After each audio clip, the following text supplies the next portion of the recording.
Dalam sejarah peradaban manusia, ada masa-masa ketika dunia terasa seperti sedang menahan napas. Kekaisaran-kekaisaran besar berdiri tegak dengan kekuatan yang tampak tak tergoyahkan, seolah mereka akan menguasai bumi selamanya. Pada masa itu, dua raksasa dunia saling berhadapan dalam pertarungan panjang yang mengguncang sejarah, Romawi Timur dan Persia Sasaniyah.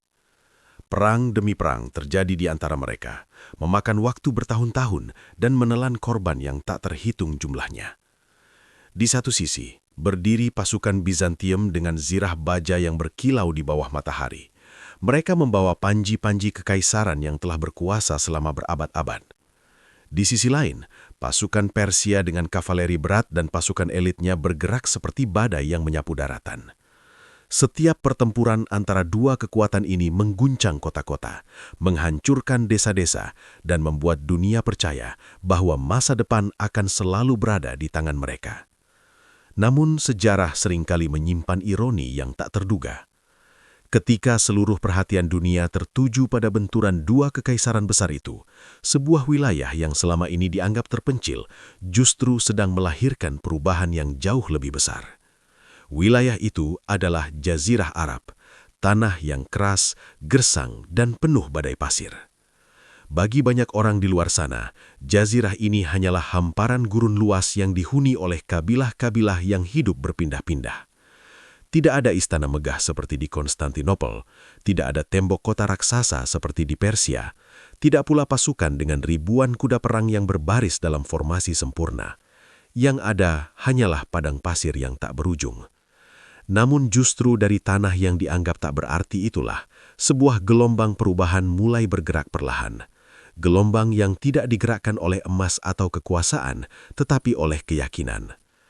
Di kota Mekah, sebuah peristiwa telah terjadi yang perlahan mengguncang tatanan lama.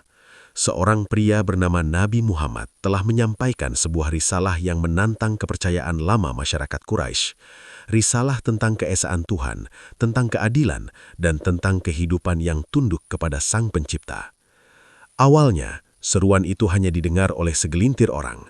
Mereka adalah orang-orang yang berani mempercayai sesuatu yang belum dipahami banyak orang. Namun seiring waktu, ajaran itu menyebar seperti cahaya yang perlahan menembus kegelapan malam. Perubahan itu membuat para pemimpin Quraisy gelisah. Bagi mereka, Mekah bukan sekedar kota, ia adalah pusat kekuasaan, pusat perdagangan, dan tempat berdirinya berhala-berhala yang selama ini menjadi simbol kepercayaan masyarakat Arab. Jika ajaran baru ini terus berkembang, maka seluruh tatanan yang mereka bangun selama generasi bisa runtuh dalam sekejap. Di tengah kegelisahan itu, muncul satu nama yang kelak akan menjadi legenda. Seorang pria yang tidak hanya dikenal karena keberaniannya, tetapi juga karena kecerdasannya di medan perang. Namanya adalah Khalid bin Walid. Ia bukanlah seorang tokoh biasa. Darah bangsawan Quraisy mengalir dalam tubuhnya. Ia lahir dari keluarga terpandang yang memiliki pengaruh besar di Mekah. Sejak kecil, Khalid telah dibesarkan dalam tradisi kehormatan suku, keberanian, dan keahlian bertempur. Bagi masyarakat Arab saat itu, perang bukan sekedar pertarungan fisik, ia adalah soal kehormatan, harga diri, dan kelangsungan hidup sebuah kabilah. Anak-anak lelaki diajarkan menunggang kuda bahkan sebelum mereka cukup tinggi untuk memegang tombak dengan sempurna. Khalid tumbuh dalam dunia seperti itu. Sejak muda, ia telah menunjukkan bakat yang luar biasa. Ia memahami gerakan pasikan seperti seorang pemain catur memahami papan permainannya. Ia mampu membaca arah angin gurun, memahami celah dalam formasi musuh, dan memanfaatkan setiap kesalahan sekecil apapun. Di mata banyak orang Quraisy, Khalid adalah masa depan kekuatan militer mereka. Namun takdir seringkali memiliki rencana yang berbeda dari apa yang dirancang manusia. Pada masa itu, tidak ada seorang pun yang membayangkan bahwa pria yang kelak akan dikenal sebagai salah satu jenderal terbesar dalam sejarah Islam ini justru akan memulai kisahnya di sisi yang berlawanan. Ia akan menjadi musuh. Ia akan memimpin pasukan yang menentang kaum muslimin. Dan sebelum dunia mengenalnya sebagai Saifullah, pedang Allah yang terunus, Khalid bin Walid akan lebih dahulu dikenal sebagai mimpi murah bagi pasukan Islam. Tetapi setiap badai besar selalu memiliki awal yang tenang. dan kisah Khalid bin Walid baru saja mulai. Untuk memahami sosok Khalid bin Walid, kita harus kembali jauh ke masa sebelum namanya menggema di medan perang. Jauh sebelum ia dikenal sebagai jenderal yang ditakuti oleh kekaisaran besar, Khalid hanyalah seorang anak kecil yang lahir di tengah salah satu keluarga paling berpengaruh di Mekah. Ia adalah putra dari Walid bin Mu'irah, seorang bangsawan Quraisy yang dihormati sekaligus disegani. Nama Walid bin Mughirah dikenal luas di seluruh jazirah Arab sebagai pemimpin yang kaya, cerdas, dan memiliki pengaruh besar dalam urusan politik maupun perdagangan. Keluarga ini bukan hanya memiliki kekayaan, tetapi juga kehormatan yang diwariskan turun-temurun. Di Mekah saat itu, status keluarga sangat menentukan masa depan seseorang. Anak-anak yang lahir dari keluarga bangsawan biasanya dipersiapkan untuk memimpin, baik dalam urusan suku, perdagangan, maupun peperangan. Begitu pula dengan Khalid. Namun tradisi Arab memiliki cara unik dalam membesarkan anak-anak dari keluarga terpandang. Banyak bayi dari kota Mekah dikirim ke padang pasir untuk diasuh oleh keluarga Badui. Tujuannya bukan sekadar pengasuhan, melainkan pembentukan karakter. Di padang pasir, kehidupan jauh lebih keras. Tidak ada kemewahan, tidak ada kenyamanan kota. Yang ada hanyalah langit luas, panas matahari yang membakar, dan angin gurun yang tak kenal ampun. Di tempat seperti itulah Khalid kecil menghabiskan masa awal hidupnya. Hari-harinya dipenuhi dengan suara angin yang berhembus di antara bukit-bukit pasir. Ia belajar memahami alam seperti seorang sahabat. Ia belajar membaca arah bintang di langit malam, mengenali jejak kaki di pasir, dan memahami bagaimana bertahan hidup di tempat yang bagi banyak orang terasa mustahil untuk ditinggali. Padang pasir tidak hanya membentuk tubuhnya, tetapi juga membentuk jiwanya. Ketika usianya sekitar 5 tahun, Khalid kembali ke Mekah. Di kota suci itu, kehidupannya berubah. Ia kini berada di tengah lingkungan bangsawan Quraisy, tempat di mana anak-anak diajarkan tentang kehormatan, kepemimpinan, dan keberanian. Para pemuda Quraisy tidak dibesarkan untuk menjadi orang biasa. Mereka dilatih menunggang kuda sejak usia dini. Mereka belajar memegang pedang, menggunakan tombak, dan bertarung dalam pertempuran. Keberanian adalah harga diri mereka, dan ketakutan dianggap sebagai aib yang memalukan. Khalid tumbuh dengan cepat dalam dunia seperti itu. Tubuhnya kuat, pikirannya tajam, dan instingnya di medan laga mulai terlihat bahkan sejak usia muda. Ia memiliki kemampuan yang jarang dimiliki oleh banyak prajurit, kemampuan membaca situasi. Bagi Khalid, medan perang bukan sekadar tempat bertarung. Ia adalah sebuah teka-teki yang harus dipecahkan. Ia mampu memperhatikan gerakan pasukan lawan, melihat celah kecil dalam formasi mereka, dan memikirkan cara untuk memanfaatkannya. Bahkan sebelum ia benar-benar menjadi komandan, orang-orang di sekitarnya sudah melihat bahwa pemuda ini memiliki sesuatu yang berbeda. Ada satu kisah masa muda Khalid yang sering diceritakan di kalangan masyarakat Arab. Suatu ketika, ia pernah bergulat dengan seorang pemuda kuat dari Quraisy yang kelak juga menjadi tokoh besar dalam sejarah Islam, Umar bin Khattab. Kisah itu begitu keras hingga konon kaki Umar sempat patah. Kisah ini sering diceritakan bukan untuk memarmalukan siapapun, melainkan untuk menggambarkan betapa kuatnya Khalid bahkan sejak masa mudanya. Namun kekuatan fisik bukanlah satu-satunya hal yang membuat Khalid menonjol. Yang benar-benar membuatnya berbeda adalah pikirannya. Ia tidak hanya berani tetapi juga sabar. Ia tidak selalu menyerang terlebih dahulu. Ia mampu menunggu, mengamati, dan mencari momen yang tepat sebelum bergerak. Bagi Khalid, kemenangan bukanlah tentang siapa yang paling kuat, melainkan siapa yang paling cerdas dalam membaca pertempuran. Sifat inilah yang kelak menjadikannya salah satu ahli strategi perang paling jenius dalam sejarah. Namun pada masa itu, Khalid belum mengenal Islam. Ia adalah bagian dari masyarakat Quraisy yang memegang teguh tradisi lama. Ia tumbuh dengan keyakinan yang sama seperti kebanyakan orang di Mekah, menyembah berhala dan menjaga kehormatan suku mereka. Dan ketika ajaran baru mulai menyebar di Mekah melalui dakwah Nabi Muhammad, Khalid tidak melihatnya sebagai kebenaran. Ia melihatnya sebagai ancaman. Ancaman terhadap tradisi, terhadap kekuasaan Quraisy, dan terhadap dunia yang selama ini ia kenal. Takdir pun perlahan mulai menggerakkan jalannya, karena suatu hari nanti, pemuda yang dibesarkan untuk melindungi kehormatan Quraisy ini justru akan berdiri di garis beran melawan kaum muslimin. Dan dunia akan segera menyaksikan betapa berbahayanya seorang Khalid bin Walid di medan perang. Langit Jazirah Arab pada masa itu seakan sedang berubah. Ajaran yang dibawa oleh Nabi Muhammad tidak lagi hanya menjadi bisikan rahasia di rumah-rumah sempit Mekah. Ia telah tumbuh menjadi kekuatan yang nyata. Para pengikut Islam yang dahulu tertindas kini telah berhijrah ke Madinah. Di kota itu, mereka membangun sebuah masyarakat baru yang tidak lagi didasarkan pada garis keturunan, kekayaan, atau kekuasaan suku, tetapi pada iman dan persaudaraan. Bagi kaum Quraisy di Mekah, perubahan ini adalah ancaman besar. Selama berabad-abad, Mekah berdiri sebagai pusat perdagangan dan spiritual Jazirah Arab. Para kabilah datang dari berbagai penjuru untuk berziarah ke Ka'bah yang saat itu dipenuhi oleh berhala-berhala mereka. Sistem ini memberi Quraisy kekuatan ekonomi dan pengaruh politik yang luar biasa. Namun kini, semuanya terasa goyah. Islam tidak hanya mengajarkan tentang satu Tuhan, ia juga menantang seluruh struktur sosial yang selama ini menopang kekuasaan Quraisy. Ketegangan pun perlahan berubah menjadi konflik terbuka.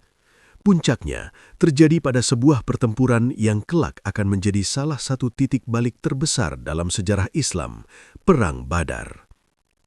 Pasukan Quraisy berangkat dari Mekah dengan penuh kepercayaan diri. Mereka memiliki jumlah yang jauh lebih besar, perlengkapan yang lebih lengkap, dan pengalaman perang yang lebih banyak. Di mata mereka, kaum muslimin hanyalah kelompok kecil yang tidak mungkin bertahan lama.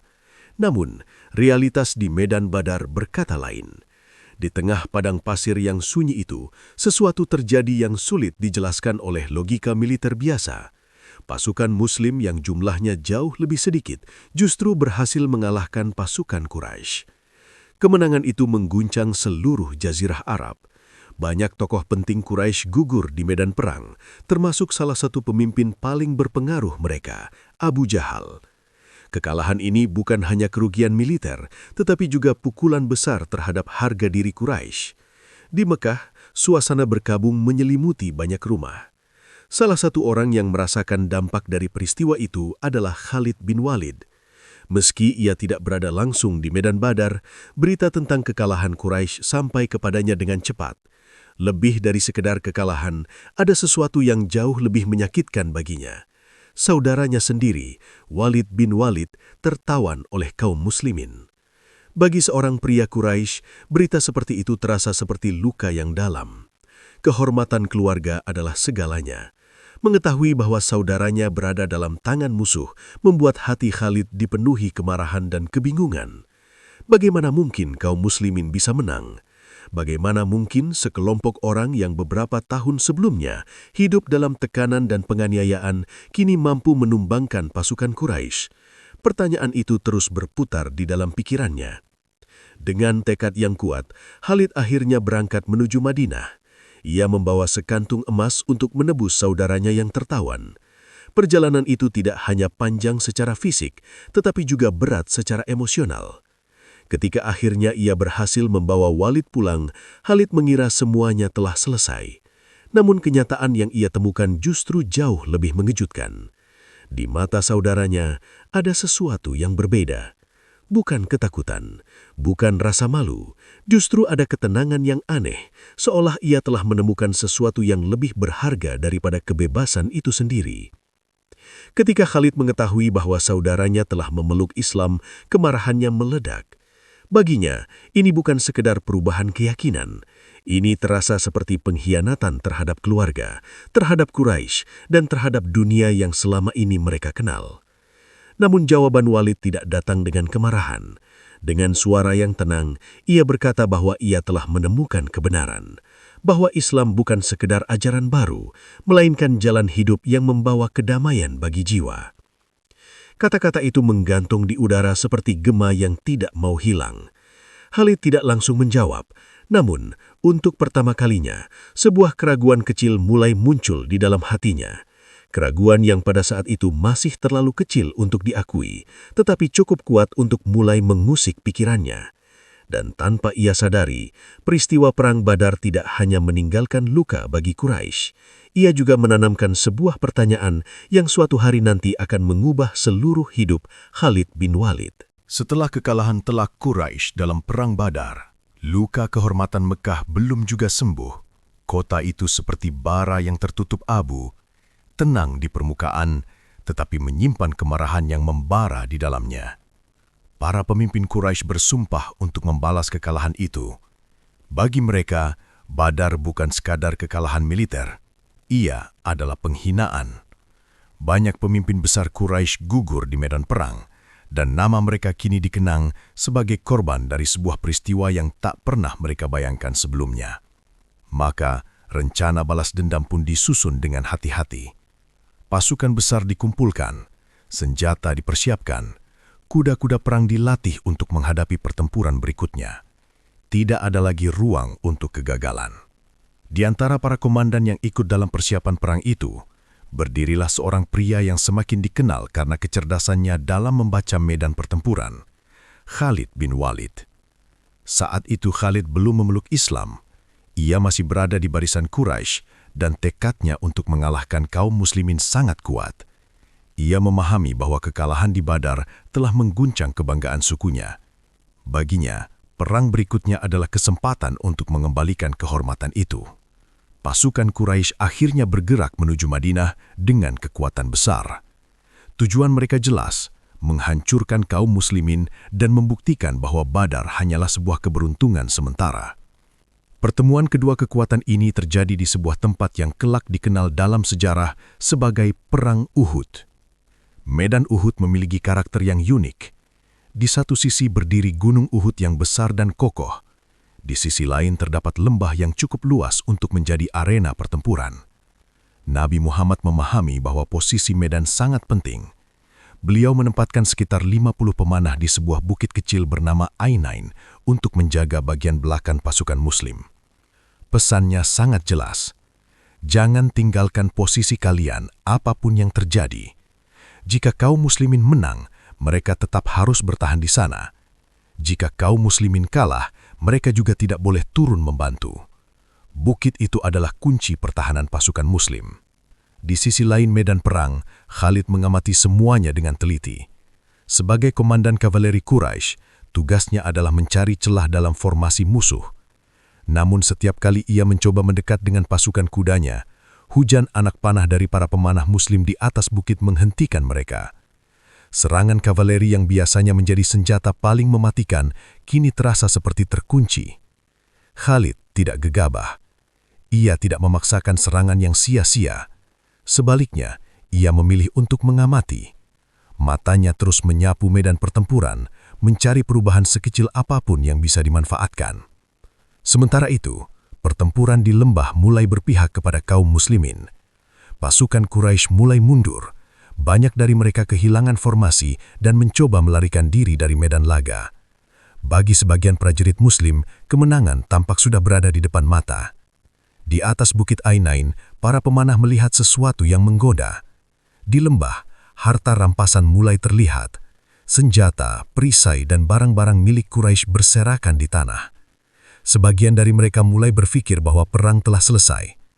Meskipun pemimpin mereka mengingatkan pesan Rasulullah untuk tetap bertahan, banyak pemanah akhirnya meninggalkan posisi mereka. Mereka turun ke lembah untuk mengumpulkan harta rampasan perang. Bukit yang tadinya dijaga dengan ketat kini hampir kosong. Dan di kejauhan, seorang pria melihat perubahan itu. Khalid bin Walid. Matanya yang tajam segera menyadari bahwa sesuatu telah berubah di medan perang. Bukit yang sebelumnya menjadi tembok pertahanan kini terbuka. Tanpa ragu, ia memutar kuda perangnya. Dengan teriakan yang membelah udara gurun, ia memimpin pasukan kavaleri Quraisy menyerbu melalui celah yang baru saja terbuka itu. Pasukannya bergerak cepat, seperti badai pasir yang datang tanpa peringatan. Dalam sekejap, mereka menghantam bagian belakang pasukan muslim. Serangan itu mengubah segalanya. Kaum muslimin yang sebelumnya berada di ambang kemenangan, kini terjebak dalam kekacauan. Dari depan mereka masih menghadapi pasukan Quraisy yang tersisa, sementara dari belakang, kavaleri Khalid menyerbu dengan kekuatan penuh. Medan Uhud berubah menjadi pusaran debu, jeritan, dan denting pedang. Di tengah kekacauan itu, fokus kaum muslimin berubah. Bukan lagi tentang kemenangan, tetapi tentang melindungi satu sosok yang menjadi pusat harapan mereka, Rasulullah. Dan di atas lembah Uhud yang dipenuhi debu perang, nama Khalid bin Walid mulai dikenal sebagai salah satu ahli strategi paling berbahaya yang pernah dimiliki Quraisy. Debu perang di lembah perang Uhud perlahan mulai mengendap. Teriakan para prajurit yang sebelumnya memenuhi udara kini berganti dengan suara angin gurun yang berhembus pelan di antara tubuh-tubuh yang terbaring di medan laga. Pertempuran telah berakhir. Secara kasat mata, kaum Quraisy mengklaim kemenangan. Pasukan Muslim yang sebelumnya hampir menang, kini terpaksa mundur menuju lereng Gunung Uhud. Banyak dari mereka gugur dalam kekacauan yang terjadi setelah serangan mendadak dari belakang.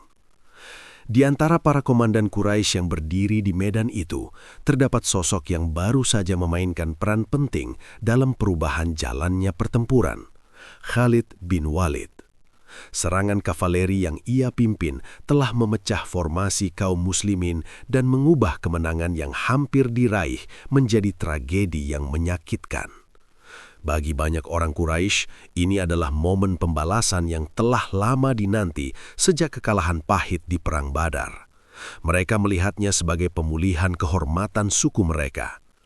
Namun di tengah sorak kemenangan itu, ada sesuatu yang berbeda dalam diri Khalid. Ia berdiri di tengah medan perang, memandang sekelilingnya.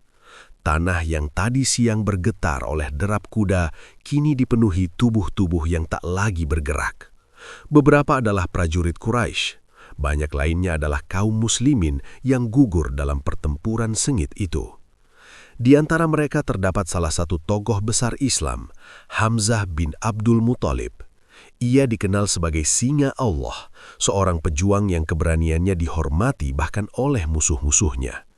Namun apa yang terjadi setelah pertempuran membuat hati Khalid mulai terusik.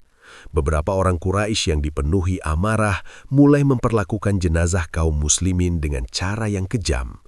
Tubuh-tubuh yang telah gugur itu tidak diperlakukan dengan penghormatan, melainkan dengan tindakan yang didorong oleh dendam dan kebencian. Khalid menyaksikan semuanya dalam diam. Di tengah hiruk-pikuk kemenangan itu, pikirannya tiba-tiba teringat pada sebuah peristiwa lain. Ia teringat bagaimana kaum muslimin memperlakukan tawanan Quraisy setelah Perang Badar. Mereka tidak menyiksa para tawanan. Sebaliknya, mereka memberi mereka makanan, menjaga mereka dengan baik, bahkan membebaskan sebagian dari mereka dengan syarat yang ringan. Kontras antara dua peristiwa itu terasa tajam di dalam benaknya. Ia menatap tubuh-tubuh yang terbaring di hadapannya. Untuk pertama kalinya setelah kemenangan itu, sebuah pertanyaan muncul di dalam hatinya. Apakah ini benar-benar kemenangan? Jika kemenangan terasa begitu pahit, jika ia menyisakan pemandangan seperti ini, maka apa sebenarnya arti dari semua ini? Angin gurun bertiup pelan membawa debu yang menari di antara tubuh-tubuh yang terbaring di tanah. Khalid berdiri tanpa berkata apapun. Di kejauhan, para prajurit Quraisy mulai bersiap kembali ke Mekah. Mereka percaya bahwa mereka telah menebus kekalahan di Badar. Mereka yakin kehormatan mereka telah dipulihkan. Namun bagi Khalid, perjalanan pulang kali ini terasa berbeda. Sesampainya di Mekah, kehidupan kota kembali berjalan seperti biasa. Pasar-pasar kembali ramai, para pedagang melanjutkan aktivitas mereka. Orang-orang membicarakan kemenangan di Uhud dengan bangga. Tetapi di dalam hati Khalid, sesuatu telah berubah. Ia mulai merasakan kegelisahan yang sulit dijelaskan. Ia telah menang di medan perang. Ia telah menunjukkan kecerdasan strategi yang luar biasa. Namun kemenangan itu tidak membawa kedamaian dalam hatinya. Sebaliknya, ia justru meninggalkan pertanyaan-pertanyaan yang terus mengganggu pikirannya. Dan tanpa ia sadari, retakan kecil telah muncul dalam keyakinan yang selama ini ia pegang.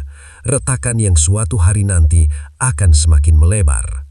Karena di balik sosok Panglima Quraisy yang ditakuti, hati Khalid bin Walid perlahan mulai mencari sesuatu yang belum pernah ia temukan sebelumnya. Sebuah kebenaran yang masih tersembunyi di balik kabut perang dan kebanggaan suku. Waktu terus bergerak di Jazirah Arab seperti angin gurun yang tak pernah berhenti. Setelah peristiwa Perang Uhud, keadaan di Mekah perlahan kembali terlihat tenang. Pasar-pasar kembali dipenuhi pedagang. Para kafilah dagang kembali melintasi jalur-jalur gurun. Dan kehidupan tampak berjalan seperti biasa. Namun di balik ketenangan itu, ada perubahan besar yang sedang berlangsung. Islam tidak padam. Meskipun kaum Quraisy telah mengerahkan kekuatan mereka di Uhud, cahaya yang dibawa oleh Nabi Muhammad justru semakin menyebar. Dari Madinah, ajaran itu terus menjangkau berbagai kabilah di Jazirah Arab. Berita tentang perkembangan kaum muslimin sampai ke Mekah sedikit demi sedikit. Sebagian orang mulai merasa khawatir. Sebagian lagi mulai mempertanyakan apa yang sebenarnya sedang terjadi. Di tengah perubahan zaman itu, kehidupan Khalid bin Walid juga tidak sepenuhnya tenang. Ia masih dikenal sebagai salah satu komandan militer Quraisy yang paling cerdas. Namanya dihormati oleh banyak orang Mekah. Keberhasilannya di Uhud membuatnya semakin diperhitungkan dalam urusan peperangan. Namun di balik reputasi itu, pikirannya tidak lagi setenang dulu. Bayangan peristiwa-peristiwa yang ia lihat di medan perang sering muncul kembali dalam ingatannya. Perlakuan kaum muslimin terhadap tawanan, keteguhan mereka dalam keyakinan, dan keberanian mereka yang tampak tidak biasa. Semua itu seperti potongan-potongan teka-teki yang belum ia pahami sepenuhnya. Di tengah kegelisahan itu, sebuah peristiwa terjadi yang kembali mengguncang hatinya. Saudaranya sendiri, Walid bin Walid, ternyata telah memilih jalan yang tidak pernah dibayangkan oleh Khalid sebelumnya. Walid telah memeluk Islam. Keputusan itu membuat Khalid marah sekaligus bingung. Baginya, Islam masih merupakan ancaman terhadap tradisi Quraisy dan kehormatan suku mereka. Mendengar bahwa saudaranya sendiri kini berada di barisan kaum muslimin, terasa seperti pukulan yang sulit diterima. Namun yang membuat Khalid semakin terguncang bukanlah keputusan Walid semata, melainkan perubahan yang ia lihat pada diri saudaranya. Suatu hari, Khalid berbicara langsung dengan Walid. Ia berharap menemukan keraguan, penyesalan, atau ketakutan dalam diri saudaranya. Namun yang ia temukan justru sebaliknya. Di mata Walid, ada ketenangan yang tidak biasa. Bukan ketenangan seorang pria yang baru saja melewati konflik besar. Bukan pula ketenangan yang muncul karena kemenangan dunia. Tetapi, ketenangan yang datang dari keyakinan yang dalam. Khalid menatap saudaranya dengan tajam. "Jika engkau telah menjadi bagian dari mereka," katanya dengan nada keras, "mengapa engkau membiarkan kami membayar tebusan untukmu?" Pertanyaan itu mengandung kemarahan sekaligus kekecewaan. Namun, jawaban Walid datang dengan suara yang lembut. Ia berkata bahwa ia tidak lagi memandang dunia dengan cara yang sama seperti sebelumnya. Bahwa setelah mengenal Islam, ia merasa telah menemukan sesuatu yang jauh lebih berharga daripada kekayaan atau kebanggaan suku. Kata-kata itu tidak diucapkan dengan emosi. Ia diucapkan dengan keyakinan yang tenang. Kemudian, Walid menatap saudaranya dan berkata dengan kalimat yang akan terus terngiang di dalam pikiran Khalid. "Semakin aku melepaskan dunia ini," katanya pelan, "semakin jiwaku menemukan jalan menuju kebenaran." Khalid tidak langsung menjawab. Ia berdiri di sana, seolah berada di persimpangan yang tidak pernah ia sadari sebelumnya.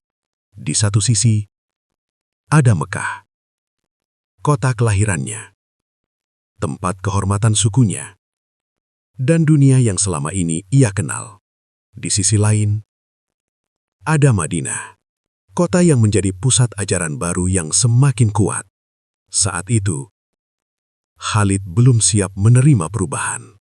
Namun percakapan dengan saudaranya meninggalkan sesuatu di dalam hatinya.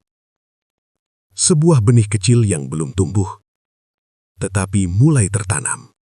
Benih pertanyaan, benih keraguan, dan seperti benih yang jatuh di tanah gurun menunggu hujan. Pertanyaan itu akan terus hidup di dalam hati Khalid bin Walid, menunggu saat yang tepat untuk tumbuh menjadi sesuatu yang jauh lebih besar. 2 tahun telah berlalu sejak peristiwa Perang Uhud. Dalam rentang waktu itu, dunia Jazirah Arab perlahan berubah dengan cara yang tidak pernah diperkirakan oleh kaum Quraisy. Kaum muslimin yang dahulu hanya sekelompok kecil pengikut, kini telah berkembang menjadi sebuah komunitas yang kuat di Madinah. Kota itu bukan lagi sekadar tempat perlindungan bagi para pengikut Islam, tetapi telah menjadi pusat kekuatan baru yang mulai diperhitungkan oleh berbagai kabilah di Arab. Sementara itu di Mekah, para pemimpin Quraisy mulai menyadari sebuah kenyataan yang sulit diterima. Mereka telah mencoba menekan Islam dengan berbagai cara. Mereka pernah mengusir para pengikutnya, memerangi mereka di medan laga, bahkan mencoba menghancurkan kekuatan mereka secara militer. Namun semua usaha itu tidak berhasil memadamkan cahaya yang dibawa oleh Nabi Muhammad. Sebaliknya, Islam justru semakin menyebar. Di tengah situasi yang semakin rumit itu, sebuah peristiwa besar terjadi. Pada suatu tahun, Nabi Muhammad bersama para sahabatnya berangkat dari Madinah menuju Mekah dengan tujuan yang tidak biasa. Mereka tidak datang untuk berperang, mereka datang untuk melaksanakan umroh. Rombongan kaum muslimin bergerak dengan damai. Mereka tidak membawa perlengkapan perang yang lengkap, hanya pedang yang biasa digunakan oleh musafir untuk perlindungan diri. Namun bagi kaum Quraisy di Mekah, kedatangan rombongan ini menimbulkan kegelisahan. Apakah ini sebuah strategi? Apakah kaum muslimin sedang mencoba memasuki Mekah dengan cara lain? Ketegangan pun meningkat. Di tengah situasi itu, Khalid bin Walid kembali dipercaya untuk memimpin pasukan kavaleri Quraisy. Tugasnya jelas, mengawasi pergerakan kaum muslimin dan memastikan mereka tidak memasuki Mekah tanpa izin. Pasukan Khalid bergerak menuju sebuah daerah bernama Usfan. Dari kejauhan, mereka mulai mengamati rombongan kaum muslimin. Khalid memperhatikan setiap detail dengan mata seorang ahli strategi. Ia ingin memahami niat mereka. Ketika waktu sholat tiba, sesuatu terjadi yang menarik perhatiannya. Di tengah padang pasir yang luas, Nabi Muhammad berdiri memimpin para sahabatnya untuk melaksanakan sholat zuhur. Barisan kaum muslimin tersusun rapi di belakang beliau, bergerak dalam keserempakan yang penuh ketenangan. Bagi Khalid, pemandangan itu terasa aneh. Ia terbiasa melihat pasukan bersiap untuk perang, tetapi apa yang ia lihat sekarang berbeda. Mereka tidak menunjukkan rasa takut meskipun berada dekat dengan pasukan Quraisy. Beberapa prajurit Quraisy sempat mengusulkan untuk menyerang saat kaum muslimin sedang bersujud. Saat itu adalah momen paling rentan dalam sebuah formasi. Namun rencana itu tidak pernah benar-benar dilaksanakan. Entah karena keraguan atau mungkin karena sesuatu yang tidak bisa dijelaskan oleh logika perang biasa. Ketika waktu sholat asar tiba, Khalid kembali menyaksikan sesuatu yang membuatnya tertegun. Kaum muslimin melakukan sholat khauf, sebuah cara sholat khusus ketika berada dalam situasi berbahaya. Sebagian sahabat berdiri berjaga dengan pedang terhunus, sementara sebagian lainnya melaksanakan sholat.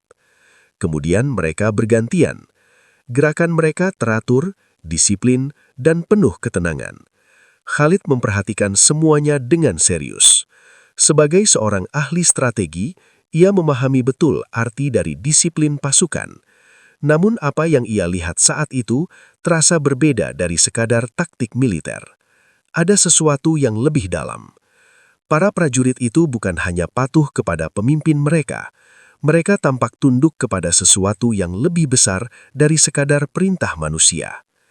Di dalam hati Khalid, sebuah pengakuan mulai muncul, meskipun ia belum siap mengucapkannya dengan lantang. Pria yang memimpin mereka bukan sekadar pemimpin biasa. Ada sesuatu dalam dirinya yang membuat para pengikutnya begitu yakin. Peristiwa itu tidak pernah benar-benar hilang dari ingatan Khalid. Beberapa waktu kemudian, kedua pihak akhirnya mencapai kesepakatan damai yang dikenal dalam sejarah sebagai Perjanjian Hudaibiyah. Bagi sebagian orang, perjanjian ini tampak seperti kemenangan diplomasi. Namun bagi Khalid bin Walid, peristiwa ini meninggalkan sesuatu yang jauh lebih dalam. Ia mulai merasa seperti orang asing di tanah kelahirannya sendiri. Dan untuk pertama kalinya dalam hidupnya, ia mulai mempertanyakan apakah pedang yang selama ini ia angkat benar-benar berada di sisi yang benar. Mekah pada malam hari selalu memiliki suasana yang berbeda. Ketika matahari gurun tenggelam di balik perbukitan batu dan panas yang menyengat mulai meredah, kota itu berubah menjadi lautan cahaya dari obor dan lampu minyak yang menyala di setiap sudut jalan. Para pedagang menutup toko mereka. Para musafir beristirahat setelah perjalanan panjang melintasi padang pasir. Di kejauhan, Ka'bah berdiri megah dikelilingi oleh berhala-berhala yang selama berabad-abad menjadi pusat kepercayaan masyarakat Quraisy.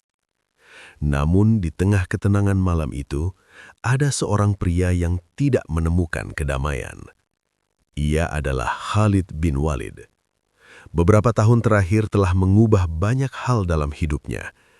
Ia masih dikenal sebagai komandan militer Quraisy yang tangguh, seorang penunggang kuda yang tidak tertandingi dan ahli strategi yang disegani di medan perang. Namun di balik reputasi itu, pikirannya tidak lagi setenang dulu. Peristiwa-peristiwa yang ia saksikan terus berputar di dalam benaknya seperti bayangan yang tidak pernah hilang. Ingatan tentang perang Uhud, percakapannya dengan saudaranya Walid bin Walid, serta pengalamannya melihat langsung kedisiplinan kaum muslimin saat perjanjian Hudaybiyah. Semua itu seperti potongan-potongan cerita yang belum tersusun menjadi satu jawaban. Pada malam-malam tertentu, Khalid berjalan sendirian di sekitar Mekah. Ia melewati jalan-jalan yang telah ia kenal sejak kecil, namun entah mengapa semuanya terasa berbeda. Kota itu masih sama, berhala-berhala masih berdiri di sekitar Ka'bah, para pemimpin Quraisy masih memegang kekuasaan mereka. Namun di dalam dirinya ada sesuatu yang mulai berubah. Khalid mulai merasa terasing. Ia masih dihormati oleh kaumnya, tetapi percakapan-percakapan di antara mereka mulai terasa kosong di telinganya. Banyak dari mereka masih berbicara tentang kekuasaan, perdagangan, dan kehormatan suku. Sementara itu, pikiran Khalid justru dipenuhi oleh pertanyaan-pertanyaan yang tidak pernah ia pikirkan sebelumnya. Mengapa kaum muslimin begitu yakin dengan keyakinan mereka? Mengapa mereka tidak takut menghadapi pasukan yang lebih besar? Dan mengapa setiap kali ia melihat mereka, ada ketenangan yang tidak pernah ia temukan di tempat lain? Pertanyaan-pertanyaan itu semakin kuat ketika suatu hari sebuah surat tiba di tangannya. Surat itu datang dari saudaranya, Walid bin Walid, yang kini tinggal di Madinah bersama kaum muslimin. Khalid membuka surat itu dengan perasaan campur aduk. Di dalamnya, Walid menulis dengan kata-kata yang sederhana namun tajam.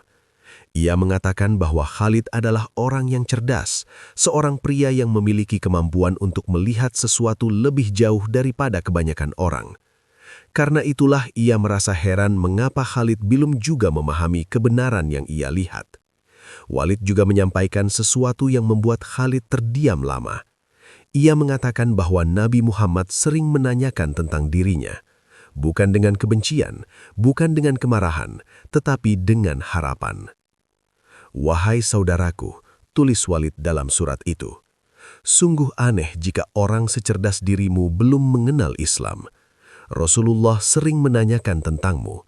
Jangan lewatkan kesempatan yang kini ada di hadapanmu." Khalid membaca surat itu berulang-ulang. Setiap kata terasa seperti mengetuk pintu hatinya. Malam itu, ia tidak bisa tidur.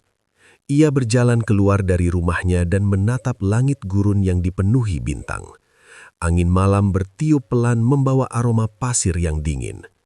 Untuk pertama kalinya dalam hidupnya, Khalid merasakan sesuatu yang tidak pernah ia rasakan sebelumnya. Bukan ketakutan, bukan kemarahan, tetapi pergolakan. Seolah-olah dua dunia sedang bertarung di dalam dirinya. Di satu sisi adalah masa lalu yang selama ini ia kenal, kehormatan Quraisy, tradisi leluhur, dan dunia yang membesarkannya. Di sisi lain, ada sebuah jalan baru yang perlahan mulai terlihat di hadapannya. Jalan yang belum pernah ia tempuh. Dan pada malam yang sunyi itu, Khalid bin Walid mulai menyadari bahwa mungkin takdirnya tidak akan selalu berada di sisi yang sama seperti sebelumnya. Hari-hari setelah membaca surat dari saudaranya, tidak lagi terasa sama bagi Khalid bin Walid. Kata-kata yang ditulis oleh Walid bin Walid terus terngiang di dalam pikirannya. Seakan-akan suara itu masih berbicara langsung di dalam hatinya. Ia mencoba mengabaikannya. Ia mencoba kembali menjalani kehidupannya seperti biasa di Mekah. Ia tetap menghadiri pertemuan para pemimpin Quraisy, tetap ikut dalam pembicaraan tentang perdagangan dan politik suku, serta tetap mempertahankan reputasinya sebagai seorang panglima yang disegani. Namun, jauh di dalam dirinya, sesuatu telah berubah. Khalid mulai memandang dunia di sekelilingnya dengan cara yang berbeda. Hal-hal yang dulu terasa begitu penting, kini tampak kehilangan maknanya. Berhala-berhala yang berdiri di sekitar Ka'bah tidak lagi memberinya rasa keyakinan seperti dulu. Ia mulai bertanya dalam hati, apakah semua ini benar? Ataukah selama ini ia hanya mengikuti tradisi yang diwariskan tanpa pernah benar-benar memikirkannya? Pertanyaan itu semakin kuat ketika berita tentang perkembangan kaum muslimin di Madinah terus sampai ke Mekah. Banyak kabilah Arab mulai tertarik kepada ajaran yang dibawa oleh Nabi Muhammad. Islam tidak lagi sekadar gerakan kecil yang bisa diabaikan. Ia telah menjadi kekuatan yang nyata. Suatu malam, Khalid duduk sendirian di rumahnya. Lampu minyak di sudut ruangan menyala redup, memantulkan bayangan-bayangan panjang di dinding batu. Di hadapannya, surat dari Walid masih tergeletak. Ia membaca kembali bagian yang paling mengguncang hatinya, bahwa Nabi Muhammad sering menanyakan tentang dirinya. Khalid mencoba memahami kalimat itu. Selama ini, ia dikenal sebagai salah satu musuh yang paling berbahaya bagi kaum muslimin. Ia adalah orang yang memimpin serangan kavaleri di Perang Uhud, sebuah manuver yang hampir membalikkan keadaan perang. Namun mengapa Nabi Muhammad tidak menyebutnya dengan kebencian? Mengapa justru ada harapan dalam kata-kata itu? Pertanyaan itu membuat Khalid semakin gelisah. Akhirnya, setelah berhari-hari bergulat dengan pikirannya sendiri, ia mengambil sebuah keputusan yang akan mengubah jalan hidupnya selamanya. Ia harus mencari jawaban, bukan dari orang lain, bukan dari para pemimpin Quraisy, tetapi langsung dari sumbernya, dari Madinah. Keputusan itu tidak mudah. Jika kaum Quraisy mengetahui niatnya, mereka mungkin akan menganggapnya sebagai pengkhianat. Reputasinya, kehormatannya, bahkan keselamatannya bisa terancam. Namun, kali ini, Khalid tidak lagi ingin hidup dalam keraguan. Ia ingin mengetahui kebenaran. Diam-diam, ia mulai mempersiapkan perjalanannya. Ia memilih waktu yang tepat agar kepergiannya tidak menimbulkan kecurigaan.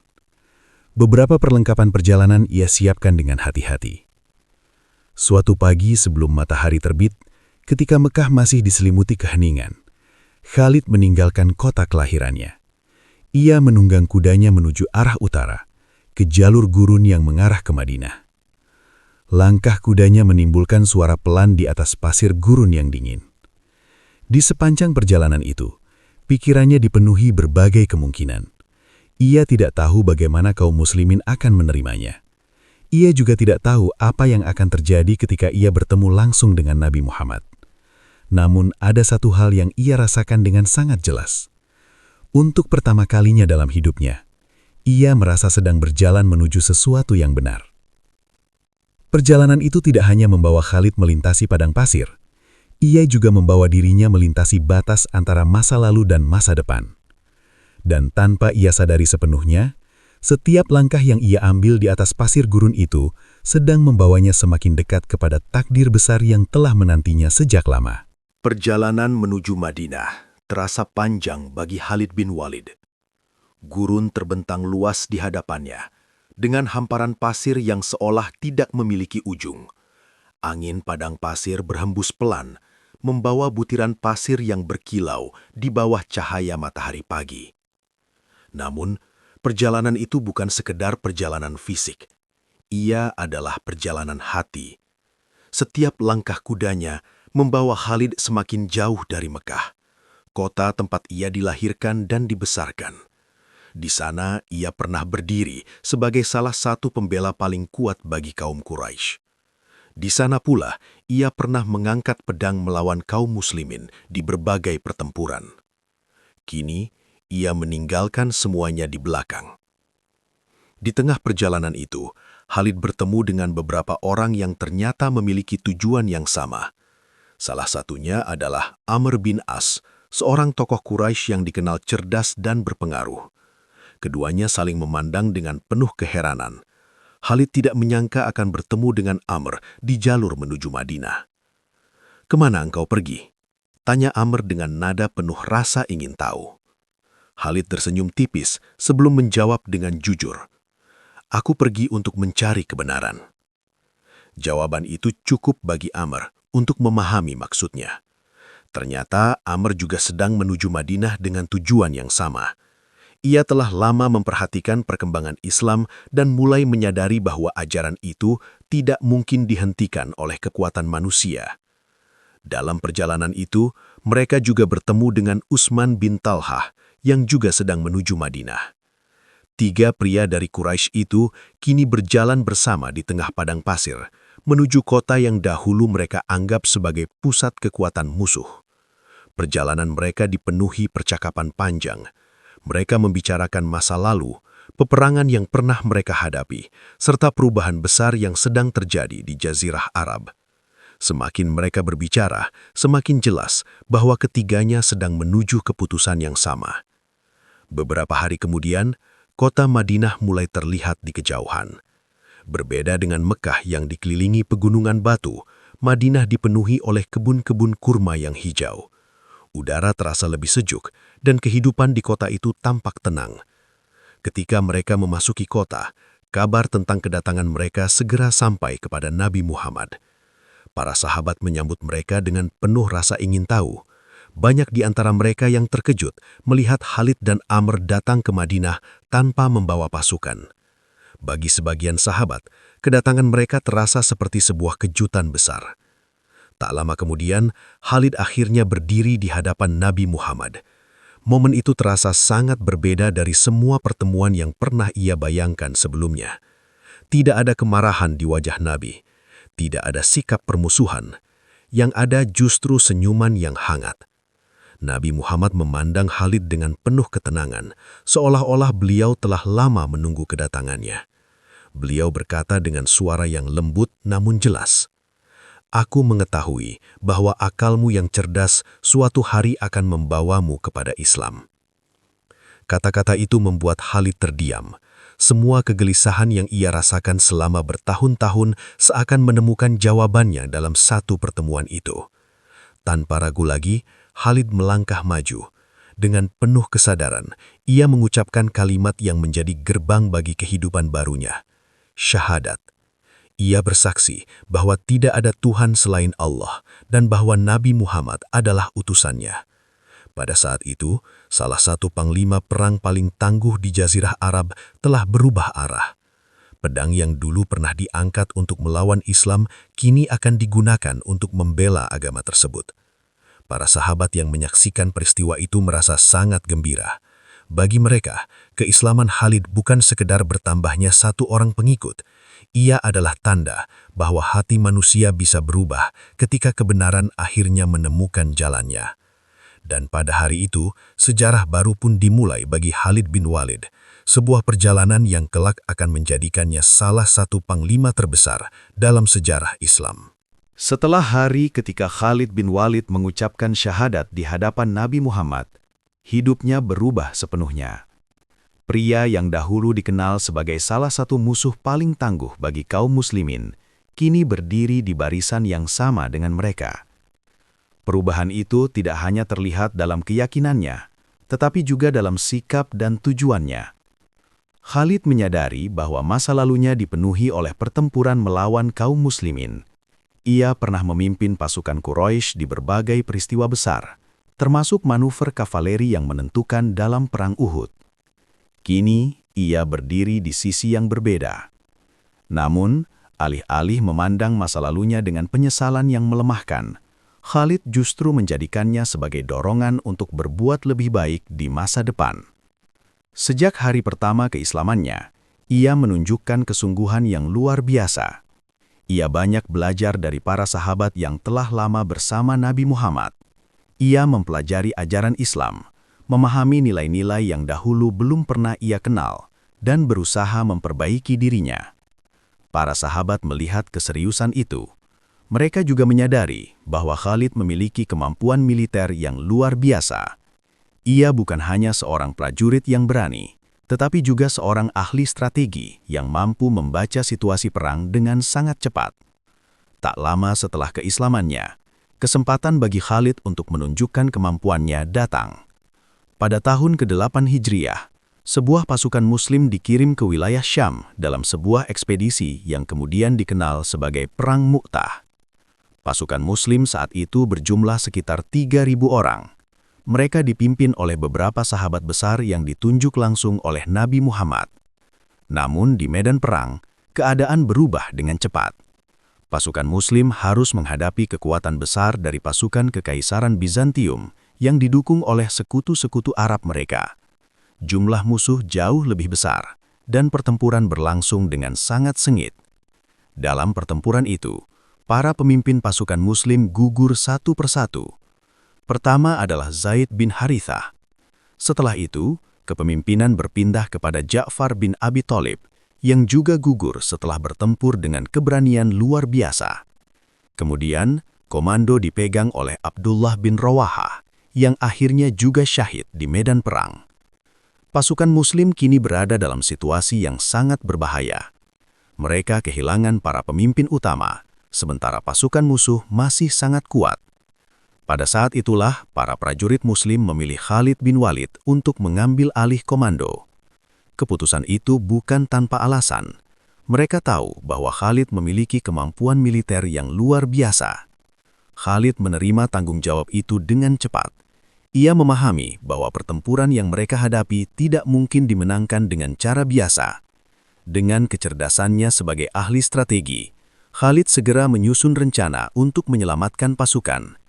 Ia mengubah formasi pasukan, memanfaatkan gerakan taktis untuk membuat musuh mengira bahwa bala bantuan telah datang.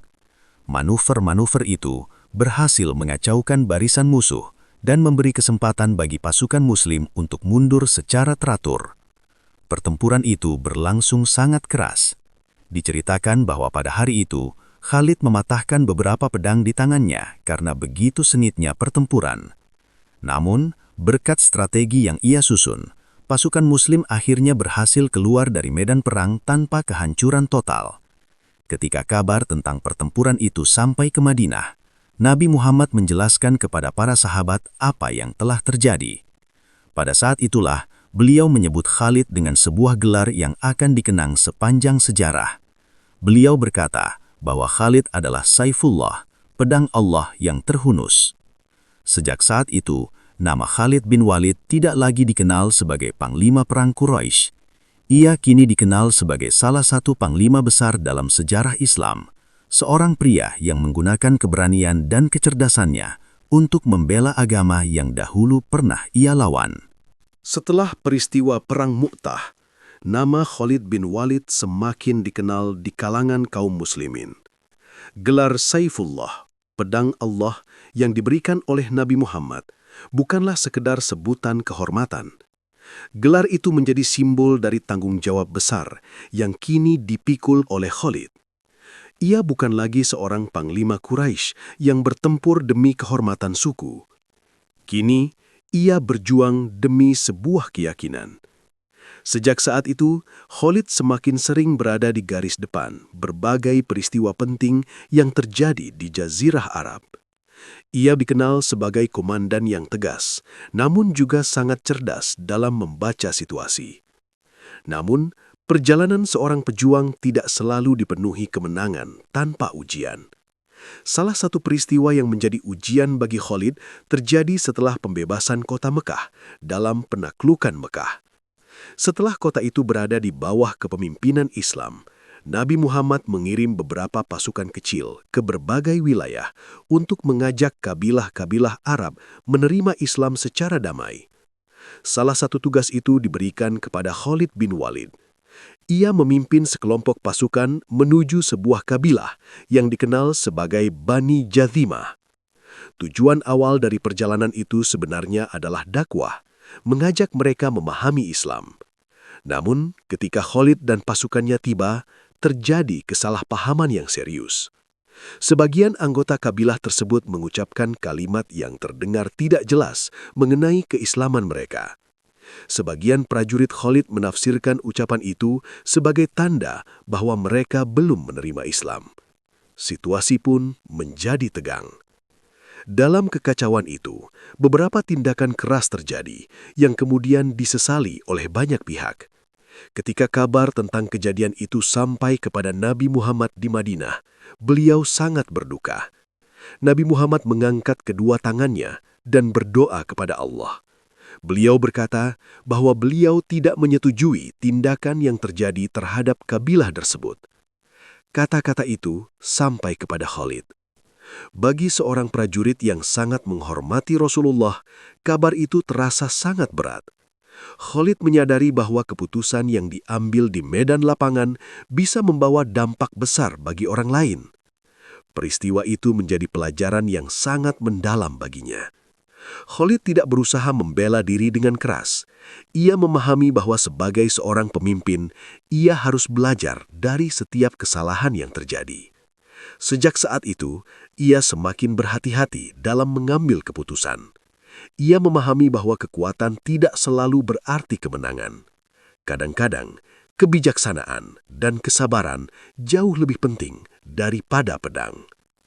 Peristiwa tersebut juga menunjukkan sisi lain dari kepemimpinan Nabi Muhammad.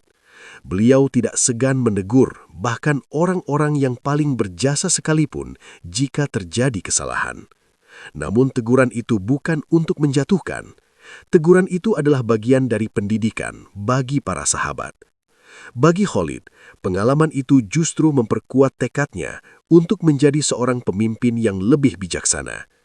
Ia tetap memimpin pasukan-pasukan Islam di berbagai pertempuran berikutnya. Keberanian dan kecerdasannya di medan perang tetap menjadi salah satu kekuatan terbesar bagi kaum muslimin. Namun kini, di balik pedang yang tajam itu, ada hati yang semakin matang. Hati yang telah belajar bahwa kekuatan sejati bukan hanya terletak pada kemampuan mengalahkan musuh, tetapi juga pada kemampuan untuk terus memperbaiki diri di hadapan Allah. Seiring berjalannya waktu, nama Khalid bin Walid semakin dikenal luas di seluruh Jazirah Arab. Gelar Saifullah, pedang Allah yang pernah diberikan oleh Nabi Muhammad, bukan hanya menjadi kehormatan, tetapi juga menjadi pengingat bahwa ia memikul tanggung jawab besar di setiap langkahnya. Setelah wafatnya Nabi Muhammad pada tahun 632 Masehi, dunia Islam menghadapi masa yang penuh ujian. Banyak kabilah Arab yang sebelumnya telah menerima Islam mulai memberontak dan menolak membayar zakat kepada pemerintahan Madinah. Situasi ini dikenal dalam sejarah sebagai Perang Riddah. Pada masa itu, kepemimpinan kaum muslimin berada di tangan Abu Bakar As-Siddiq. Beliau menyadari bahwa persatuan umat Islam harus dipertahankan dengan tegas. Untuk menghadapi berbagai pemberontakan yang muncul, Abu Bakar mempercayakan banyak tugas militer kepada Khalid bin Walid. Khalid bergerak dari satu wilayah ke wilayah lain, memimpin pasukan kaum muslimin untuk menghadapi berbagai kelompok pemberontak. Dengan kecerdasan strategi yang luar biasa, ia mampu memulihkan stabilitas di banyak daerah. Salah satu pertempuran paling terkenal pada masa itu adalah pertempuran Yamamah. Dalam pertempuran tersebut, pasukan Muslim menghadapi pengikut Musailamah Al-Kadzab yang mengumpulkan kekuatan besar di wilayah Yamamah. Pertempuran itu berlangsung sangat sengit. Kedua pihak bertempur dengan keberanian yang luar biasa. Banyak sahabat Nabi yang gugur dalam pertempuran tersebut.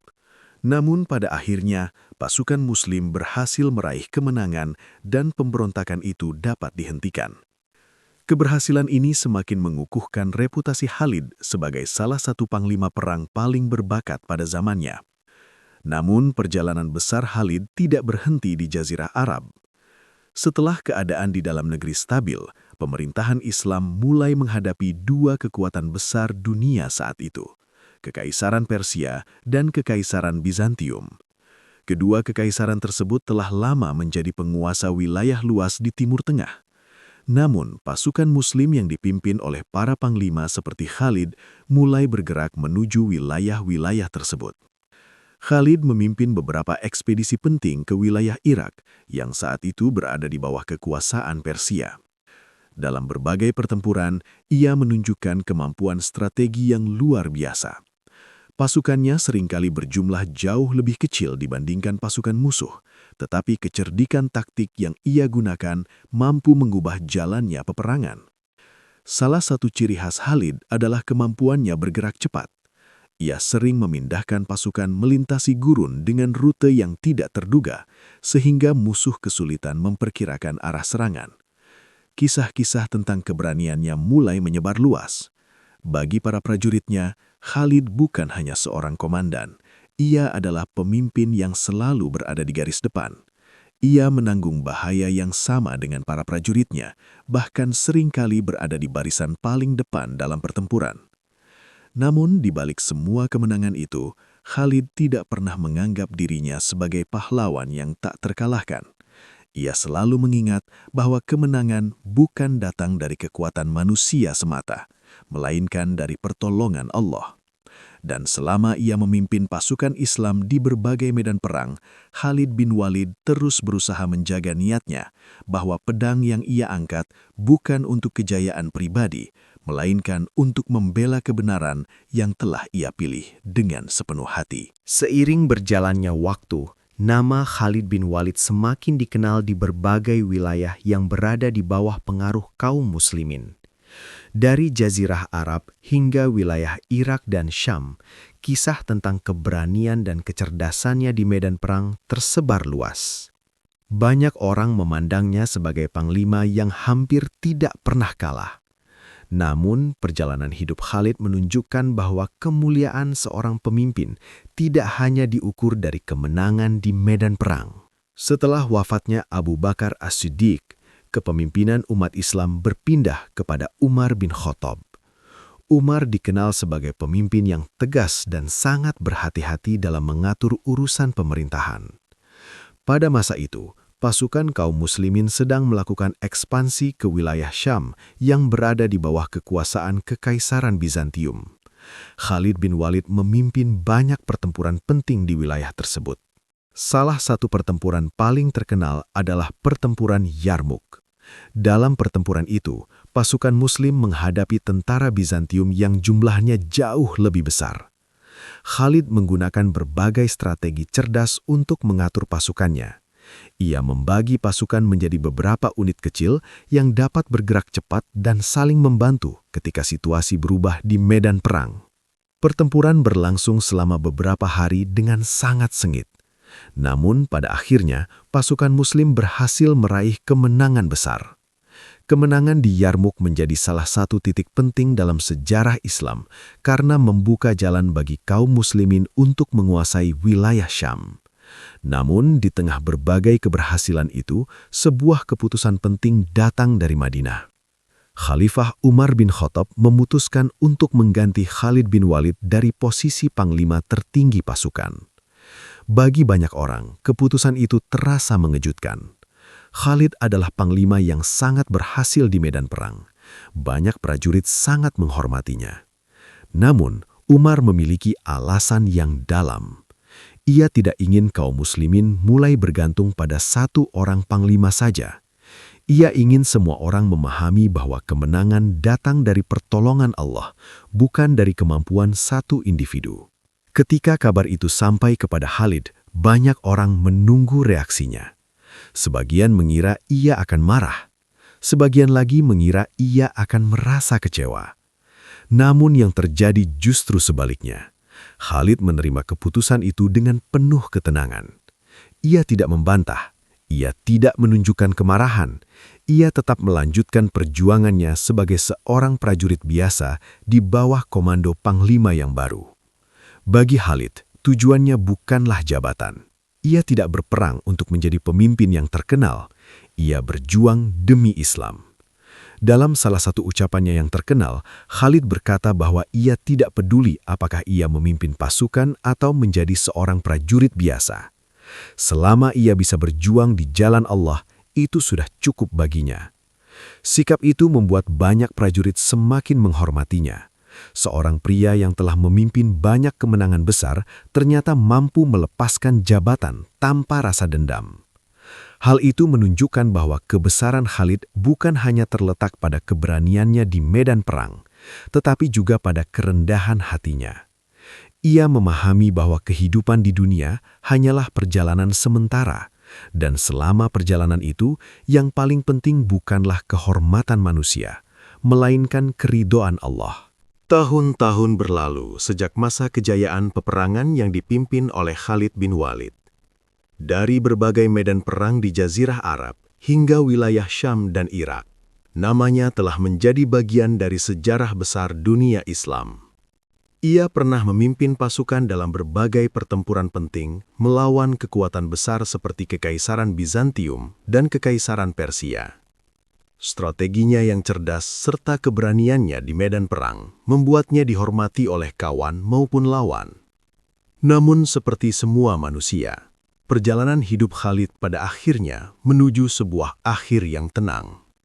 Setelah tidak lagi memegang jabatan militer besar, Khalid menghabiskan tahun-tahun terakhir hidupnya di kota Homs, sebuah wilayah di Syam yang saat itu telah berada di bawah pemerintahan kaum muslimin. Di kota itu, kehidupan Khalid jauh berbeda dari masa-masa sebelumnya. Tidak ada lagi derap kuda perang, tidak ada lagi suara pedang yang beradu. Hari-harinya diisi dengan kehidupan yang sederhana, jauh dari kemegahan yang mungkin bisa ia miliki sebagai seorang panglima besar. Suatu hari, ketika usianya telah menua dan tubuhnya mulai melemah, Khalid merenungkan perjalanan hidupnya. Ia pernah menghadapi begitu banyak pertempuran. Ia pernah berdiri di garis depan berbagai medan perang yang paling berbahaya. Tubuhnya bahkan dipenuhi oleh bekas luka. Dikatakan bahwa hampir tidak ada bagian dari tubuh Khalid yang tidak memiliki bekas luka dari pedang, tombak, atau panah. Namun ada satu hal yang terasa ironis baginya. Ia tidak wafat di medan perang. Ia tidak gugur di tengah pertempuran seperti yang sering terjadi pada banyak prajurit. Sebaliknya, ia menghadapi ajalnya di atas tempat tidur. Kepada orang-orang di sekitarnya, Khalid pernah mengungkapkan perasaannya tentang hal itu. Ia menunjukkan tubuhnya yang penuh bekas luka dan berkata bahwa tidak ada satupun bagian dari tubuhnya yang tidak pernah tersentuh oleh senjata. Namun meskipun demikian, ia tetap meninggal secara alami. Kata-kata itu bukanlah keluhan, lebih seperti sebuah renungan tentang takdir. Seorang pria yang dikenal sebagai pedang Allah ternyata tidak ditakdirkan untuk gugur di medan perang. Namun banyak ulama kemudian menjelaskan bahwa kemuliaan seseorang tidak selalu diukur dari bagaimana ia wafat, melainkan dari bagaimana ia menjalani hidupnya. Khalid bin Walid telah mengabdikan sebagian besar hidupnya untuk membela Islam setelah ia menemukan kebenaran yang dulu sempat ia lawan. Dari seorang panglima Quraisy yang memerangi kaum muslimin, ia berubah menjadi salah satu komandan terbesar dalam sejarah Islam. Ketika kabar wafatnya menyebar, banyak orang mengenang jasa-jasanya. Ia dikenang sebagai seorang pemimpin yang berani, seorang ahli strategi yang luar biasa, dan seorang pria yang memiliki keteguhan hati setelah menemukan jalan yang benar. Hingga hari ini, nama Khalid bin Walid tetap hidup dalam sejarah. Bukan hanya sebagai panglima perang yang hebat, tetapi juga sebagai simbol perubahan, keberanian, dan ketulusan dalam mengikuti kebenaran. Perjalanan hidupnya mengajarkan bahwa manusia dapat berubah, bahkan dari masa lalu yang paling keras sekalipun. Dan kadang-kadang, jalan menuju kebenaran justru dimulai dari hati yang berani mempertanyakan dirinya sendiri.